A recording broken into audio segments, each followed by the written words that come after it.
Thank you. So, from what I barely understood in the Hungarian, unfortunately I'm not a speaker, we are going to be talking about banking Trojans. I hope my slides will match this thing. I was a speaker at ITBN last year as well, and brief introduction looks very similar to what I was saying last year. I am working for an antivirus vendor, the ESET company. I still like playing with the cool stuff before it gets cool, whether it is the interesting stuff on the Internet of Things devices, whether it is some ransomware, whether it is something that is affecting the banks. And some of the stuff that I will be talking about today is exactly of this kind. And I also like to make the bad guys' lives difficult, to make sure that it is not that easy for them to earn money of the poor victims. And I still don't like wearing suits. Nothing has changed in this. So, quick things. Bankers, banking Trojans, or many other names, depending on whichever one you prefer.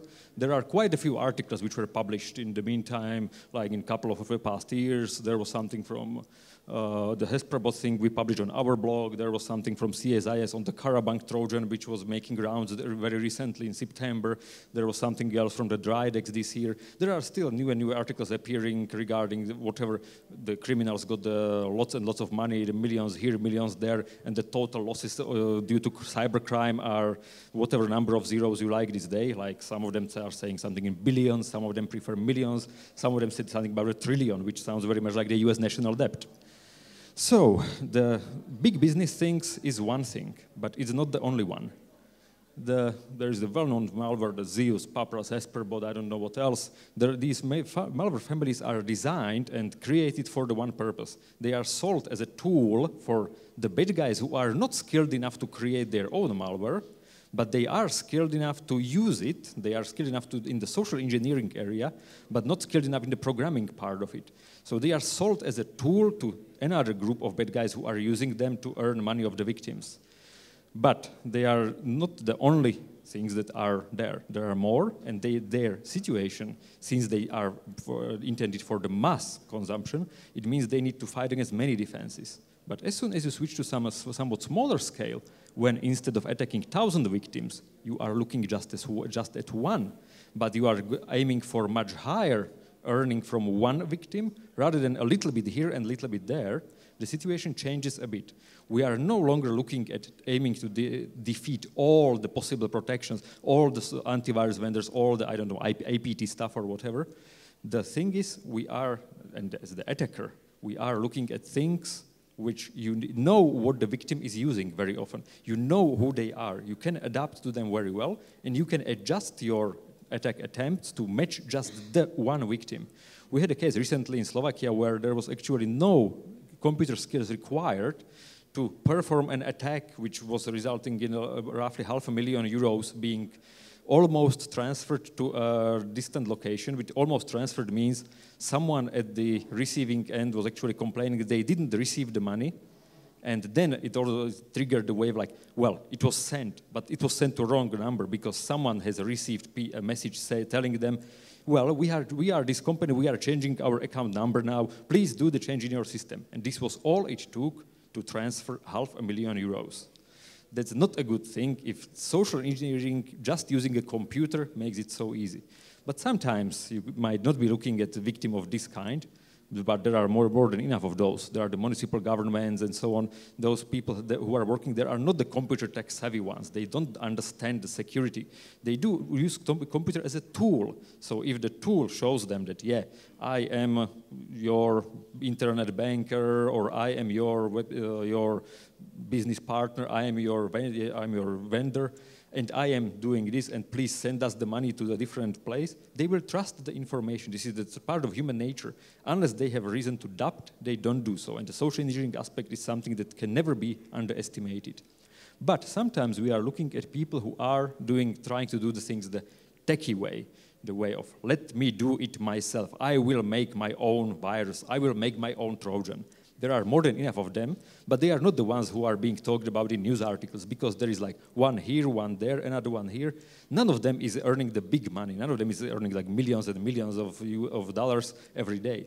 But they are there, and there are more than enough of them, and their victims are still victims. They are nevertheless victims, and many of the regular people we have talked to did become victim of this kind of crime, not the big ones, not the ones operated by proper crime rings, but there were quite a few of them being victims of single individuals trying to attack just a bunch of people who they knew or who they found to be very useful as victims. So what do? You build your own bunker Trojan because everybody knows that Zeus and Papyrus and whatever is already detected by all the antiviruses, so there's no point in using them. Having your own one is certainly better. After that, well, we will see. And finally, you hope to get some profit. What do you have, in this case, particular one, which is based on a real case, I think, from 5 years ago. The person had some basic rudimentary skills in programming in a computer language named Delphi. It's a programming language which is usually taught in our high schools. Basically, anybody who has finished the high school and they had some programming classes, they usually have enough basics to be able to build their own Trojan. We will see how.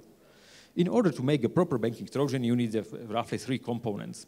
You need to see get what the victim is typing. You need to log their keystrokes. You sometimes need to see what they see on the screen because sometimes it might be showing some captcha or some picture or things like, please enter the position C5 of your grid card into the system. So without getting the picture, you might not know which position it was supposed to be. And the final part is you need to get the stolen data to a server. The last part, like uploading files to a server, is the common thing. It is something that regular programs tend to do. There are many utilities for uploading files to a server. Therefore, we will not look at that one, but the first 2 are the more interesting ones. How would you go about doing something like this on your own? Well, how to do the screen grabbing part? The easiest approach works like this. You type into Google, I know Delphi. I want to know how to take a screenshot of active window. It doesn't need to be perfectly in perfectly correct grammar. It can be wrong. Google will fix it for you, and it will do very well. It will give you a few links. One of them is Stack Overflow, very useful resource for learning things. There were people asking about how to make their own Trojan there. Very good thing, and they got an answer. The answer was telling them not to do that. There is another Stack Overflow question. And then there is actually a Delphi about.com being a pretty old website and a series of websites. And they do actually provide a piece of code which you can take and use. It is the exact piece, it comes actually from 2006. So back from those times, you can actually take that piece of code and you have your own program for capturing the content of the screen. What you do with it, whether you save it to a file or display to the user or modify it or do something funny like flip the screen and some other funny effects, that depends on you. But in order to build a screen grabbing part, you just need to do the one Google search and copy about 40 lines of code, and that's about it. You have the screen grabber. The other part is key logging, like the things which records what we are pressing on the keyboard. You could do the mouse logging, but it would be slightly annoying because the mouse is moving too often. But the keyboard is not used that often. It is like just for the interesting stuff like usernames, passwords, credit card numbers, or possibly some other interesting things. I don't know, private messages to your mistress. So this part we have learned already how to do the screen grabbing thing. Let's see how we will go about key logging. Not so surprisingly, we will Google it again. But in this case, we get even better hits. We get a simple keylogger in Delphi in full state. We can just take it and compile it without needing to do anything else. It even comes pre-compiled for you. There is the downloader on the SourceForge. And if you still don't know what to do, there is actually a video tutorial telling you how to do it. This was one of the things that we have seen with quite a few of the, let's call it hacker tools, the remote admin Trojans and some other things. There are literal tutorials available on YouTube where they tell you, you download this from here, you buy a VPN service from Romania, you buy this, you get Bitcoins here, you pay by Bitcoins there, then you run the thing and send this to victim and then you earn money. And this is there like in a very nice sequence with very nice explanation. So basically, yes, anybody can be a hacker without knowing anything. In this case, we have at least someone who is a programmer. He did get the first part, the second part, and the file uploading part. And combining the 3 things together, he got something that was a fully functioning banking type of a Trojan. It was not literally banking in this state because it was grabbing everything, all the screens, all the keys. There was some extra functionality he had to add, like only grab the screen if the window which is active has the substring IB in it. For example, like internet banking. or, for example, a website MIB, like Men in Black. That one would be captured as well. That was not intended, but it happened. Or there is a word banking. He was trying to improve. We have seen quite a few versions. The person was iterating them, creating new and new versions, not because of us detecting it, but also because he found out that I'm getting too much data, like I'm using useless data. It is not working as I wanted it to work.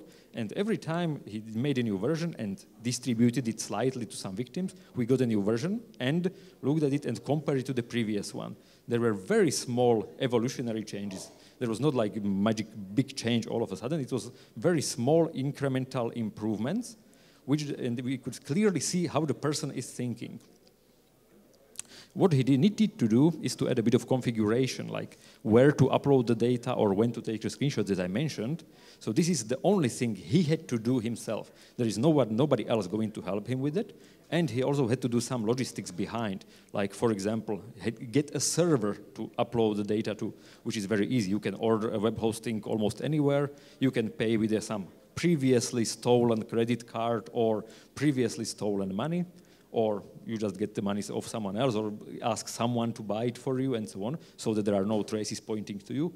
Nobody is actually checking your address, like whether you are putting a real name there, real address, and so on.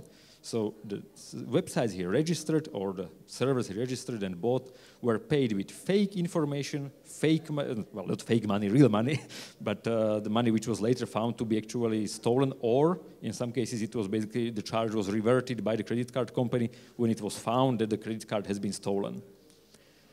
And, well, we are almost done. Start it, send it to the victims, get the victims to run it, get the victims to do something. Like, for example, you get keylog of this kind. This is what the victim was pressing. Can anybody figure out why this would be actually appearing anywhere? What kind of reasonable person would be just typing this thing? There is I see a suspect. Yeah, Counter-Strike. He was very meticulously tracking your each and every movement in Counter-Strike. Not intentionally, but this is what most of the logs that were collected on the server and they were later recovered, most of them consisted of this kind of information. And nicely enough, since he had a limit on the amount of data he could store, most of them contained just this, not the internet banking session which did happen afterwards. Unfortunately, this was only true for the first about 15 versions of his software. Then the later ones were slightly improved and Counter-Strike was no longer included. Some other games were. That's what happens if you don't really understand what you are doing, but you create something that actually works. He sometimes got something, for example, from people who are not playing games. Those were not protected from this kind of Trojan. But, well, even if it is far from perfect, it does sometimes serve its purpose. And the more important part is not whether it is perfect, but whether you can sell it. When I was making these slides, I was told that I should not be having anything related to marketing here or so, but I will. This is how you market a piece of malware. Unfortunately, this one is in Slovak because it was aimed at users of Slovak version of, let's call it, Facebook clone before Facebook even existed, a chatting type of network named Pockets, which, again, in addition to the chat part of it, also had something like you could have a profile, you could have some pictures in the profile, you could have some albums in the profile, and you could make some of the albums password protected. Of course, the password protected ones are usually the ones which are more interesting, like they are showing your naked pictures or whatever. So what you need to actually get access to those, you either need to ask the person to give you the password for it, or you can create a tool named Pockets, that's the name of the social network, Pockets Decrypt, which works very nicely. You just put in the nickname of the victim, you put the name of the album, and you press the button, get me the password. And it is showing that it will give you the password. It has a nice website with the introduction, information, download, contact, how does it work. All of these things are nicely done. So it is really a real product. It's not some fake kind of thing from China. This is a real thing. When you download it, it displays an error message telling you that there is not enough virtual memory on your machine and some other random garbage. In addition to doing this, which like makes you feel, okay, well, didn't work too bad, It did work, it registers itself and starts its evil job. The distribution of this thing was actually taking place on this social network, on the Pocket social network. The person was contacting the potential victims one by one, and was actually trying to make sure he's contacting mostly people who were interested in pictures of girls who were underage. Therefore, those are less likely to start complaining that I tried to get illegal pictures using illegal tool and all I got was a lousy Trojan. It is a lot more likely that they would actually be very ashamed or not tell anybody that they became a victim of this kind. And this is exactly what he was doing. He was choosing them one by one, sometimes announcing that, yes, there is this new version of the program. The first one was named Pocket Sniffer. The next one was better. It had better website. And there was a victim who was complaining that actually my antivirus program, in this case it was the Avast program, complained that it is a malware. Yeah, it can be the case. Like it is trying to make sure you are not running illegal software. This one is slightly illegal, but if you are using it only on your albums, as we are saying on the website that you can only do, it is perfectly okay. You should just disable the warnings in the antivirus, then run the program, and then you can enable it again. Perfect. The victim did so. How do we know that the victim did so? Was very simple. The logs from that victim were actually found on the server, so we could see what the conversation was about, which was quite a bad read after seeing how easy it is to convince people to do things which are clearly against their own best intentions. Well, I was talking about, yes, this was the bad guy. I was always using the name he rather than she or it. I was actually talking like there were the logs on the server. So how did we know? Well, first of all, testing the thing on your own machine can be a good idea. But please disable uploading the stuff to the server, or at least delete it from the server afterwards. The server which the stuff was uploaded to, in the end contained quite a few screenshots from the attacker's machine. Therefore, we could actually see how the screen looked like, how he was meticulously working on translating the screenshots, the numbers from there, or the key presses from one form to another. That was another thing which was not really understood by the attacker. He downloaded a piece of code for the keystroke grabbing, which was aimed at English users, which was not expecting the keyboard layout to be different. In our case, we have many letters with accent marks, and those are placed at the top where the numbers usually are.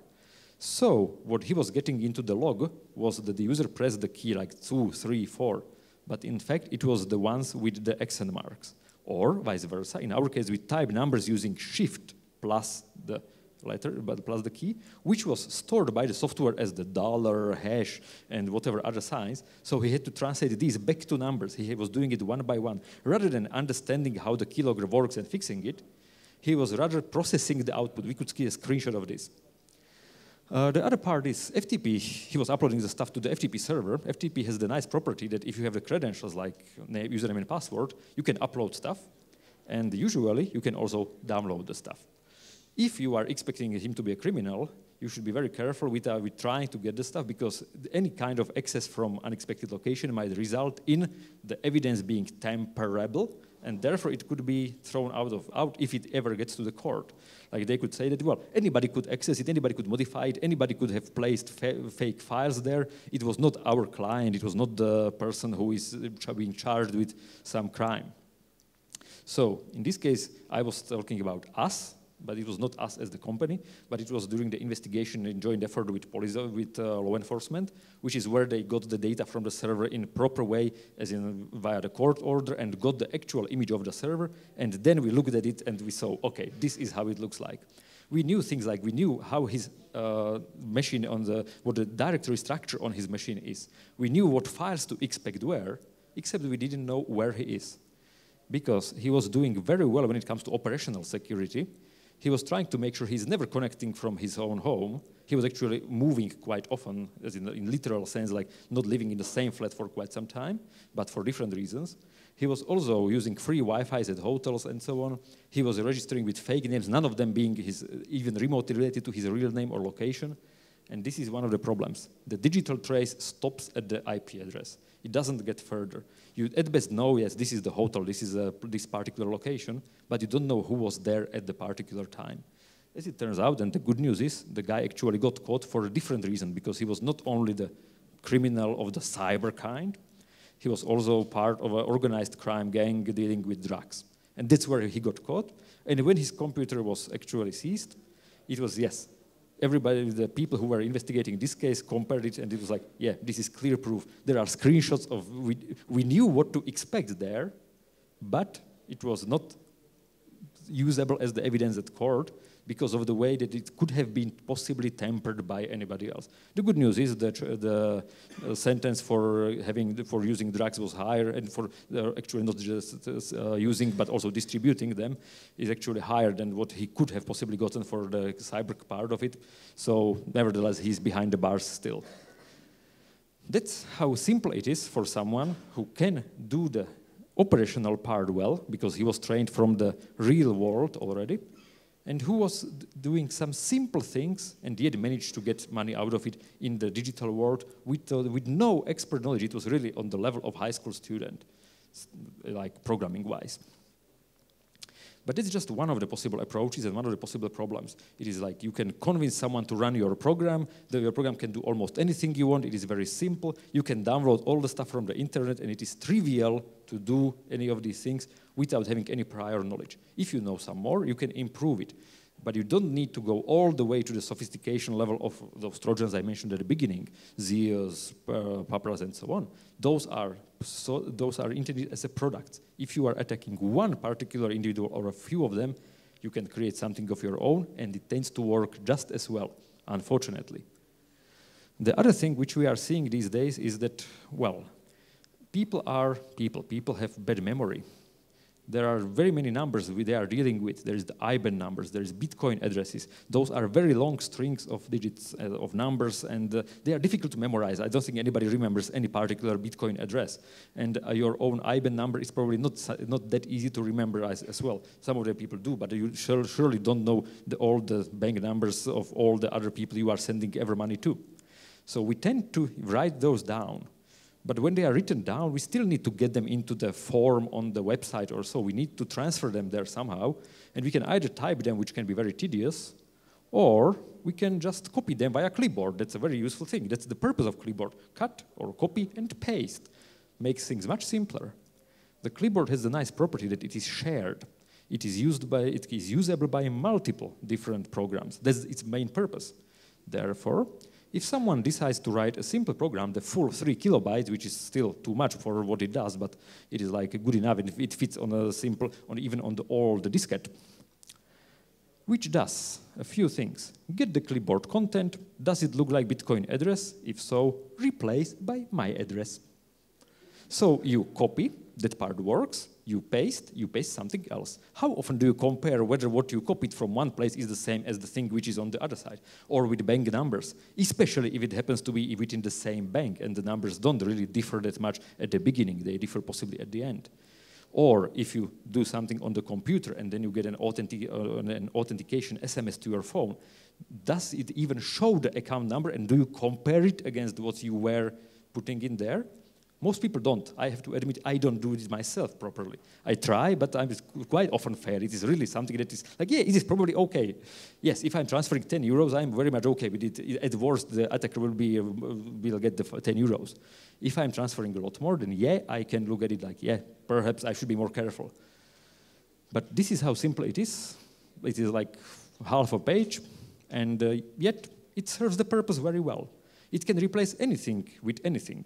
It can copy the credit card numbers as long as you do the copy and paste from any file. It can save those, or it can replace them. It can send those elsewhere.